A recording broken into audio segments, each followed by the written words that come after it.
Okay, here's part three, the application problems for the slope intercept things that we're doing here, the finding the equation of a line piece. And it says Elliot buys a new forklift for his business. It will cost $140,000 and will decrease in value each year. The graph below shows the value of the forklift after the first 6 years of ownership. Okay.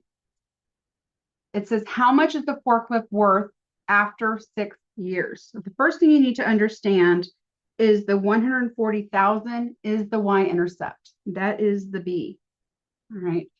If you happen to take problem solving or college algebra with me, I will show a different version for how to handle word problems for linear functions. But for this class, because I don't know who you're going to be taking, I'm just going to go through and do this like anyone else would. You need to understand that the original cost is the y-intercept. And then this is going to be a negative sloped line because it is decreasing in value every year. The first question is, how much is the forklift worth after 6 years? Understand time is always on your x-axis. I know this is a V and a T.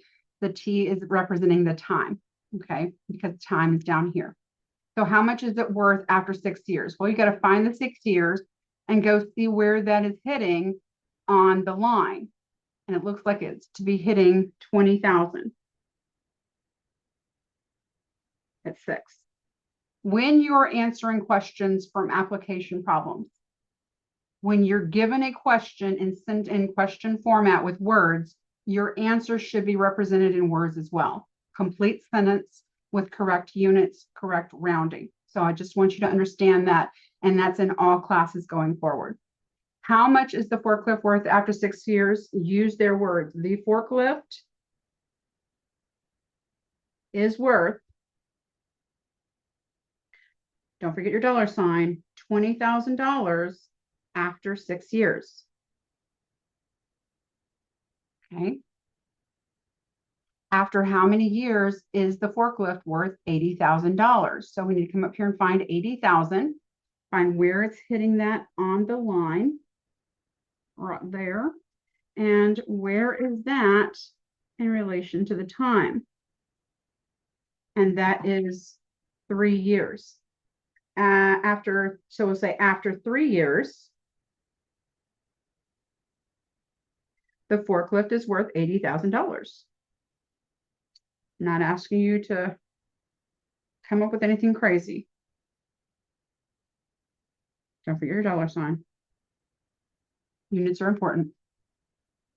All right, find the slope of the line and interpret this value in terms of the given scenario. Well, let's just pick a couple ordered pairs. We've got some right now.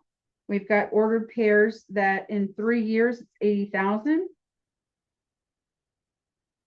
And 6 years, it's 20,000.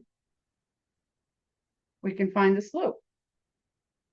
M equals y, so I need a label, x1, y1, x2, y2. Okay, y sub 2, 2, 3, minus y sub 1, 1, 2, 3, over x sub 2, minus x sub 1.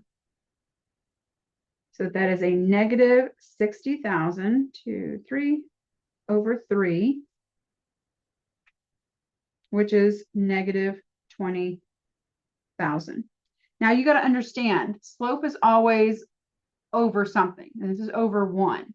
And why do I want you to understand that? Slope is actually m is equal to negative 20,000. But when you're referencing the interpreting of this is when you're going to say the value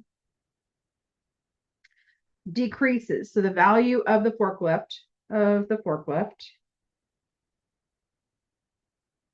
decreases. Now the word decreases is taking the place of the negative.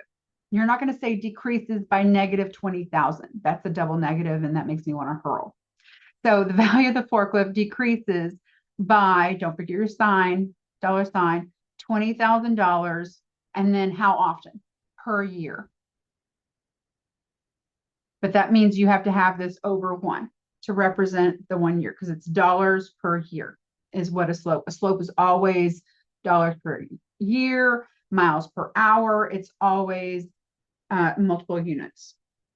All right, the last piece of this is find the equation of this line where V is the value after T years. So we're going to go Y equals MX plus B. Y equals MX plus B. Instead of Y, we're going to have V.